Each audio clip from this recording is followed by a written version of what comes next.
Guys, today's build is a Nightblade Healer that is also a ultimate generator. This thing can keep up a 78% uptime on aggressive Warhorn and even a massive 94% uptime on your barrier ultimate, as well as keeping up a lot of heals and buffs. So guys, this is a build that I am actually working on the live server as well. The nice thing about this build is it does actually start out with a lot of early skills, so around level 15 you will already have most of the healing skills that you will be using for the rest of the game. Now there is a little bit of a setup change that you can do depending on your preference, but first let's get into the main sets. So first up on our front bar, we are using Spell Power Cure. This comes from White Gold Tower. You can do it on normal or vet. This will give you 2 lines of max mag spell damage, and then when you overheal yourself or an ally, you grant the target major courage for 5 seconds, which increases their spell damage by 430. And this does not have any cooldown, so as long as you are overhealing, you can have 100% uptime on this. If you do prefer, you could do Allurame, that gives the same buff. However, you will have to be a little more careful with when you put out AoE skills, so that way you can ensure the group gets the buff. So we are using this as a Resta Staff on the front bar.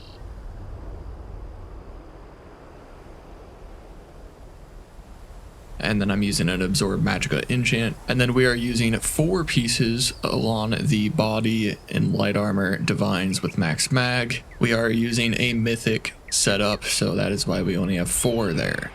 Next up, we are using Robes of the Subscriber. This will add 1 subscriber, add 1 like to the video, and a bell notification. And then on the 5th piece, Venom Surge gains major happiness, increasing RL experience gain by 1000%.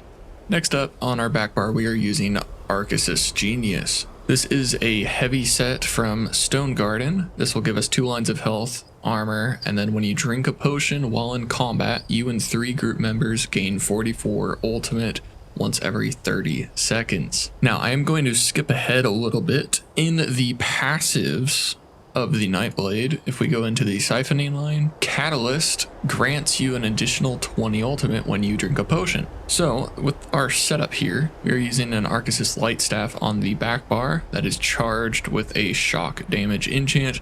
If there's a lot of shock going on, you might want to change that to Frost if you want to get chilled status effect on the enemies so they get minor brittle. Now we are wearing 2 jewelry pieces as well as the breastplate. Since we do have to have a body piece, preferably you will want this on the breastplate because it is heavy, so we will get the most amount of resistances from this since we have to wear it on the body. Now once again, all the armor pieces are divines and magicka. We're doing arcane on all the jewelry pieces as well as alchemical acceleration. The alchemical acceleration will allow us to pop a potion once every 30 seconds, which means we can get the maximum uptime on Arkasis. You might want to wait a second just in case if you proc it too early. Sometimes the set might not be properly timed. Now I did choose to do arcane rather than infused because of the mythic we're using. We want as much magicka as possible to sustain ourselves. And of course the mythic I am talking about is Perals of Ehlnofey. This comes from the Markarth DLC. There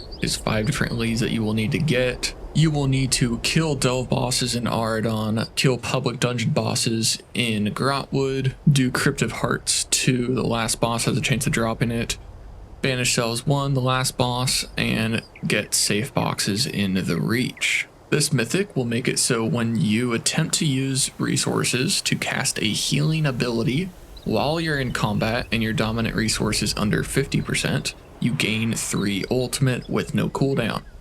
So the way our build is set up with this is we will basically be spamming heals even though they're HOTs, which is technically wasting since we aren't using a burst necessarily. We will be getting 3 ultimate every second just from this skill alone. We're going to be hovering around 30 to 50% magicka. That is why I went arcane on all the jewelry pieces, because I want as much magicka as possible, so that way if crap does hit the fan and you need to spam out some heals to get your group up, you'll still have about 40% mag left. And then finally for our monster set, we are using Nazaray. This comes from Shipwright Regret. This will give you max health, and then when you use an ultimate ability, the closest 6 enemies within 12 meters have all major debuffs and minor debuffs apply to them, extended by 1 second per 20 ultimates spent. So the ultimates that we are using on average cost 250. So if we divide that by 20, we'll get a 12.5 second increase to all major and minor debuffs on the targets. And this can occur once every 30 seconds, which is in line with our Arkasis. Now the thing with our setup with our gear means that on our front bar is only where you will be getting spell power cure. You don't want that to fall off, so you want to make sure you get back to this as soon as you can, within 5 seconds at least. And then if you are ever going to pop a potion, you will want to go onto your back bar to do so. And now for the stats, we got 64 attributes into Magicka. We are looking around 38k mag, 22.5k health, which does go up to 25.2k on our back bar, depending on the skills you choose. That could be on both bars, so you could be around 25k. We got about 14k stam, 1700 mag recovery, 800 stam recovery, only about 2500 spell damage, and about 38.5 crit chance. We got about 6k pen and around 17 and 12k resists. Now for our buff stats, our mag recovery goes up to 2200 and stam recovery goes up to 1100. There's also some extra bonuses that don't apply here to our mag recovery, and our resistances go up to almost 20k and 15.5k. And then we are using the Thief Mundus Stone. Once again, if you don't want to go the crit route, I would recommend using either the Atronach for more mag recovery, the Mage for more max mag, or the Ritual for more healing done. Now for the consumables, we are just using tri-stat potions. If you want, you could really go all out and use a minor heroism potion. I was just using tri-stat potions for the testing since heroism is pretty expensive. Now, since we are going to use a potion every 30 seconds, you are going to go through potions like crazy. So during actual combat, if it's just like a normal dungeon or something, not a trial, you might just want to use your trash mag potions. And then for the food, I was using Ghastly Eyeball. We already get a good amount of health, especially if you get certain skills slotted on your front bar, will be around 25k. So there's no reason to use any other food that gives you max health. And now for the skills. First up, we are using Combat Prayer. This comes from the rest of the line. This is a carpet heal. It will heal everyone instantly, and then it will also grant all targets minor berserk and minor resolve, increasing their damage done by 5% and an additional 3k resists for 10 seconds. Before the fight starts, you will want to be spamming Combat Prayer to get your mag under 50%, so that way we get the Perals of Ehlnofey active. After that, you don't want to be spamming this. This drains too much magicka. We will be spamming a different skill. Next up, we got Echoing Vigor. This is from the Assault line. This is actually a stamina heal. When you hit this, you will apply an HOT to all targets within a 15-meter radius, and it will heal everyone over 16 seconds. This is one of the spells that we are going to spam. Since it is stamina, if you know that you are not going to need much stam, you can spam this in a rotation with another skill, so you can keep your stam used up. Don't let it stay at 100%. We can always use it. Since this counts as a healing ability, it will count towards Perals of Ehlnofey. Next up, the main spammable that we're going to be using is Healthy Offering from the Siphoning line. When you hit this, you will heal yourself or an ally in front of you for a massive amount, but you will also drain yourself of 1000 health over 3 seconds. After casting, you will also gain Minor Mending for 10 seconds, increasing your healing done by 8%. So you will want to keep that up at all times, but you will be using this to spam your mag once it is already under 50% from your Combat Prayer. Next up from the Undaunted line, we are using Energy Orb. This is one of the skills that will take a bit. You're probably going to have to be much higher level until you actually unlock it. But when you hit this, it'll summon an orb that goes slowly forward, and it will heal everyone every second, and allies can also synergize, granting themselves more healing as well as restoring resources. Next up from the resto line, we are using Illustrious Healing. When you hit this, it'll cause a giant AoE on the ground that will heal everyone over 15 seconds. And then for our front bar ultimate, the main one I am going to be using is Reviving Barrier from the support line. This is another one that might take a little bit. You're going to have to do some PvP to get this unlocked since it's at level 6. But when you hit this, you will give everyone a massive shield that lasts for 30 seconds, and it will also heal everyone over 15 seconds.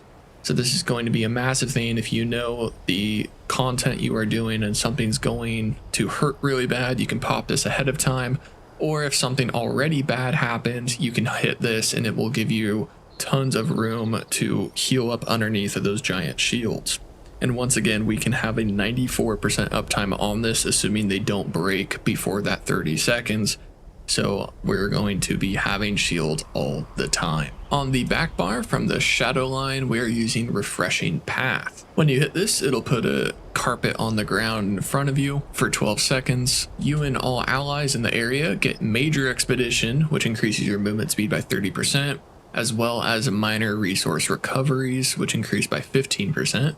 Now these only last for 4 seconds, but every time you stay in it for a second, it resets that 4-second counter. And while you're in it, you'll also heal every second. Next up in the Destro line, we are using Elemental Blockade. We are using the Shock Staff, so this will cause enemies to take shock damage every second, and it will set concussed enemies off balance for 7 seconds. Next up from the Shadow line, since I am trying to do some crit, I am using Shadowing Disguise.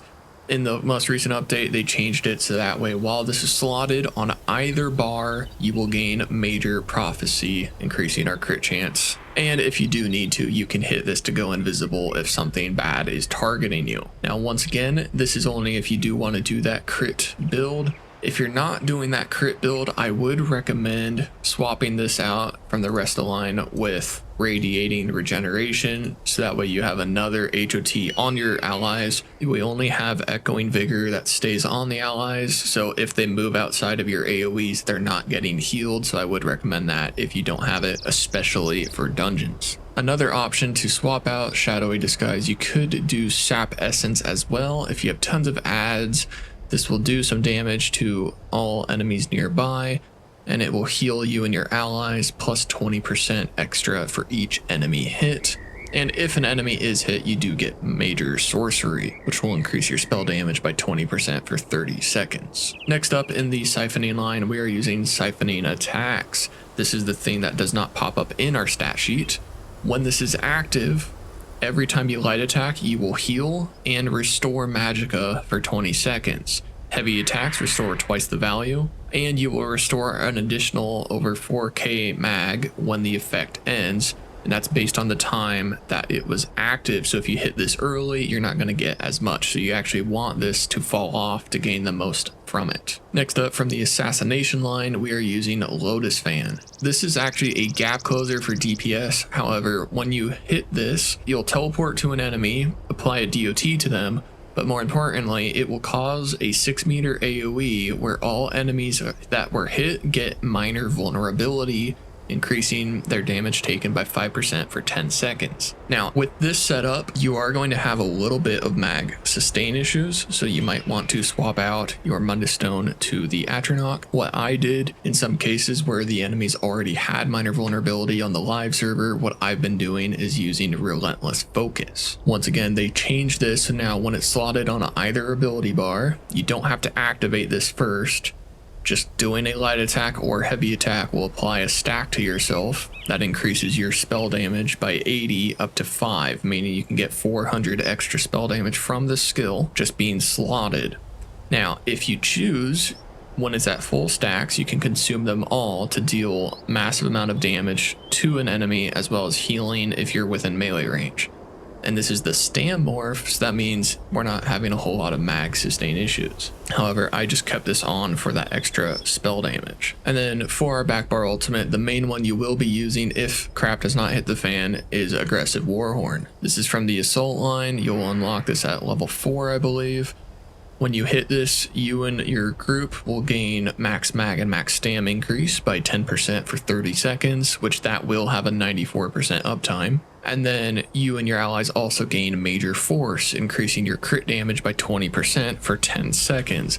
And that will have about a 30% uptime. Now, if you don't have either of these PvP ultis, or if you just don't want to use them because that involves PvP, I would recommend going in the Shadow line and using Bolstering Darkness. This actually only costs 200 ultimate, so we can get it up much faster. versus the 250 ultimate for the other two ultis. When you hit this, it will reduce the movement speed of enemies by 70% and grant you and your allies major protection for 12 seconds, reducing damage taken by 10%. Now, they can also activate a synergy, which grants them invisibility, increase their movement speed by 70%, and heal them for a massive amount over 4 seconds. The only issue with this ulti is if the tanks take it, they go invisible, which is not what you want when the enemy is supposed to be taunted on them.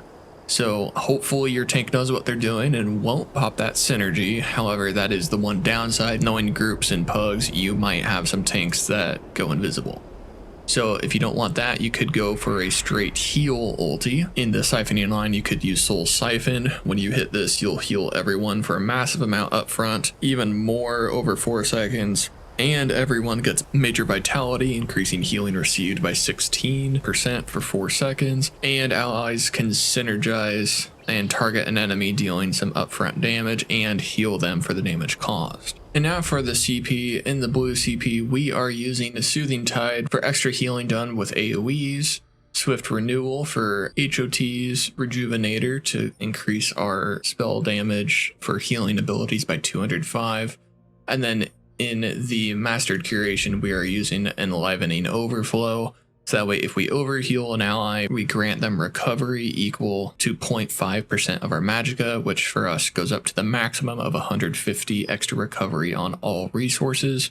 And it can occur once every 12 seconds per target. Since we need to overheal for Spell Power Cure anyways, this should be happening quite often. In the red tree, we are using Boundless Vitality for health, Fortified for armor, Rejuvenation for recovery, and then Spirit Mastery to reduce the time it takes to resurrect an ally by 33%. And now for the passives, I'm only going to cover the passives that really affect this build. All passives will at some point help you in some way, so you will want to get all of them at some point. These are just going to be the main ones. In the assassination line, you will want Executor. Anytime an enemy dies within 2 seconds of being damaged by you, you restore 1k mag and stam. This should be happening between your Lotus Fan and your Blockade of Storms, as well as your light attacks. Pressure points will give you extra crit chance. If you're doing more of that crit build, this will help. And hemorrhage is the reason why I am doing the crit build. Dealing critical damage grants you and your group minor savagery, increasing your weapon critical chance for 20 seconds. So when this occurs, we do get pretty close to 50% crit chance with our current setup. In the shadow line, refreshing shadows will increase our recoveries by 15%. Shadow Barrier will give us major resolve when we cast a shadow ability, which we should have about half of the time since Refreshing Path lasts for 12 seconds. Dark Vigor will increase our max health by 3% for each shadow ability slotted. That is where, if you want, you can move either Refreshing Path or Shadowy Disguise to the front bar, so that way you gain 3% on both bars and don't have health fluctuation. And then lastly, Dark Veil will increase the duration of your non-invisibility shadow abilities by 2 seconds, which makes Refreshing Path go from 10 to 12 seconds uptime. In the siphoning line, Catalyst, once again, that's the passive that's going to be the most important. Drinking a potion will give us 20 ultimate. So once again, we will want to be doing this on our back bar where we have Arkasis at the full capability. Magicka Flood will give us 8% max mag for having a siphoning ability slotted. Soul Siphoner will increase our healing done by 3% for each siphoning ability slotted.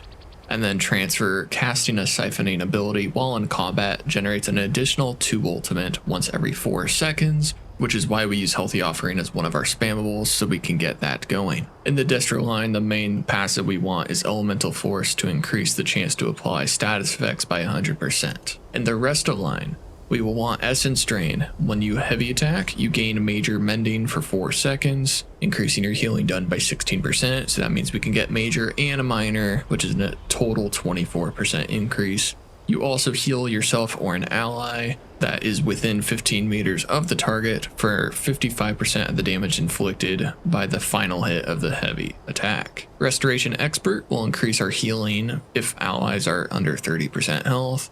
Cycle of Life, if you do heavy attack, you restore 30% more magicka. Absorb, if you have to block, you can restore 600 magicka every quarter of a second. And then Restoration Master increases Resto Staff spells healing done by 5%. In the light armor line, Grace will reduce the effectiveness of snares and reduce the cost of sprint. Evocation will give us 24% mag recovery and 12% reduced cost of mag abilities. Spell warding will give us more resistances. Prodigy gives us more crit chance. In the heavy line, you will want Resolve for more resistances, Constitution for health recovery, and extra resource restore when we take damage. Juggernaut for more max health. Revitalize to increase resources that we restore when we heavy attack. And Rapid Mending for healing received. In the Undaunted line, Undaunted Command will give you more resources when you synergize, and Undaunted Metal will give you 4% extra max resources. In the support line, you will want Magicka Aids, that way you get 10% mag recovery on your front bar. And then we are a Khajiit, this once again going with that crit build. If you don't want to go with the crit, I would recommend something like a Breton or High Elf. Robustness will give us recoveries, Lunar Blessing will give us more max pools, and Feline Ambush increases our crit healing by 12%. So guys, with this setup, what we're going to do is we want to make sure all of our buffs stay up. So before we enter the fight, the things that we're going to want to do, make sure you use Combat Prayer to get your allies buffed up with Minor Resolve and Minor Berserk. You're going to also want to hit Echoing Vigor, so that way they have a heal on them already when the fight starts. Make sure your Healthy Offering is also on, so you get more healing done. Then on the back bar, we will want to make sure Siphoning Strikes is on. Now, as we're entering the fight, I like to throw on my Path. This will give us some extra movement speed and recoveries as we're entering the fight. Then swap to the front bar, throw out the Illustrious Healing and the Orb at this point. Then all we need to do is throw out the Elemental Blockade and the Lotus Fan. Now, at this point, you have an option. You could begin to siphon your mag down here, or you could have done it beforehand. So what I do, like I said, you spam Combat Prayer, get your mag down past 50%. I like to keep it around 30%. And we will just keep using our skills. I like to use Echoing Vigor in between casts, so that way my stam is not at 100%. Pop your potion, and we will just spam Echoing Vigor as well as our Harvesting health skill. And we'll just go back and forth. We already got our first ulti. Now, I actually had popped, sorry about my dogs barking upstairs, but I had actually popped my potion on the front bar on accident. That is not what you're going to want to do. Ideally, you want it on the front bar, so Arkasis will be procced. So back here, we'll pop it there. So we gain a total of about 74 ultimate each time we do that. Now, the mag got a little too high there, so we're gonna focus more on that.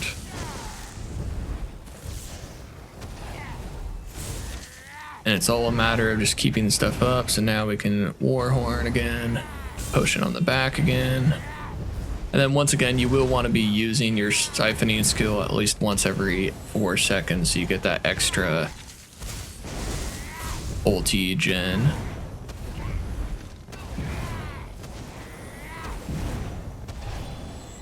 Another Warhorn. Now, if you do need, you could be spamming Combat Prayer if you do have a lot of allies that maybe aren't nice and grouped together. Now, each time you hit your potion, your stam's going to go back up full, so you will want to use that. And like I said, this setup with the crit build, we are using a little bit too much mag, so that is where I replace my Lotus Fan with the Relentless Focus, so that way we just get a passive on the back bar rather than using too much resources.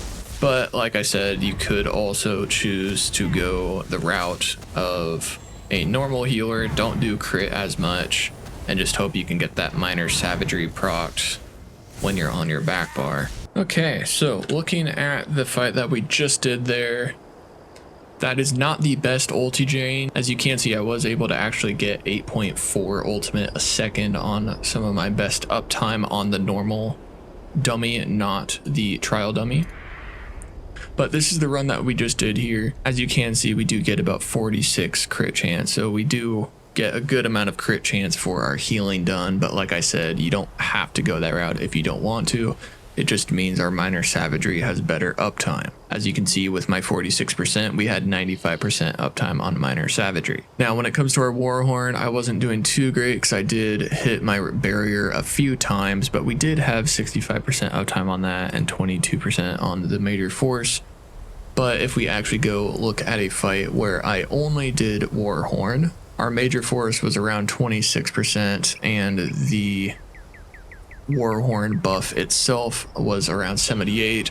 Once again, I got an extra 1.3 ultimate gen on the best optimized, so this could actually be a bit better. If we take a look at the one where I had 8.4 ulti a second, the barrier was up 94% of the time, and this is the same cost as your Warhorn, so we could have 94% uptime on Warhorn as well. Now, as far as healing done, we're looking around 14k HPS. I've been using this on the live server, like I said, and even as a low level with not great gear, I am actually not having any problems keeping the groups alive. But when we're looking at this ulti gen, so it costs 250 ultimate to use either Warhorn or the barrier.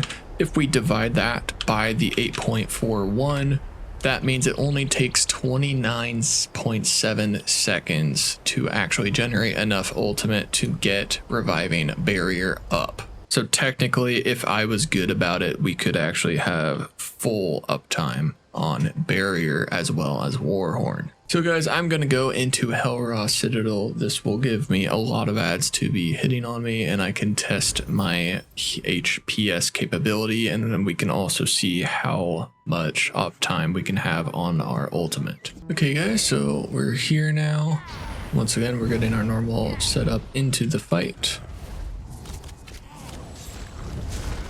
So as you can see, we're getting hit quite often by a lot of things. It is just me here.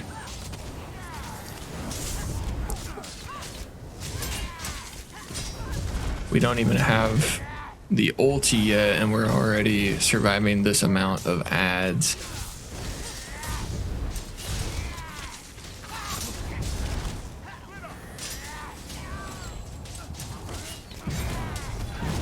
Okay, let's get a barrier up. That'll probably be the best option.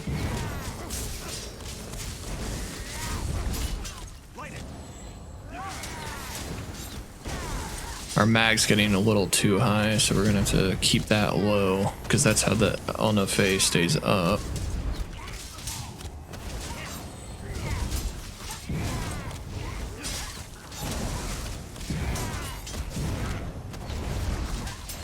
Make sure you light attack weave, so that way you can keep your mag going up with your siphoning. The rest of staff's a little bad with timing on how often you can do light attacks with your weaving, so you might have to go a little slower on your spamming of skills. But let's get another group in here, just make it a little more tough on us. We're getting a little too far with our success on survival. Okay, we might have gotten a little too many here, but we'll find out.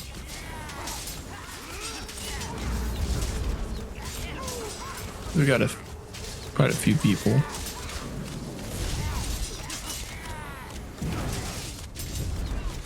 Now, like I said, spamming Echoing Vigor is not going to be helping you heal any extra, but it will be giving you extra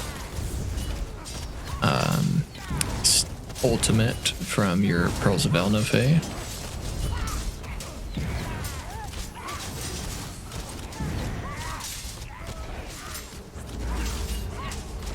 Quite a few people. And any debuffs that they'd have from your allies would be getting increased every time I do my ultimate, so there will be a lot of debuffs on these guys.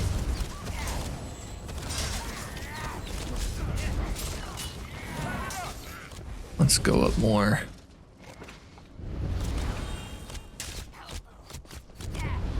See if I missed anyone. Doesn't look like it. Let's just aggro a few more. I might have just got the entire group. That might be bad.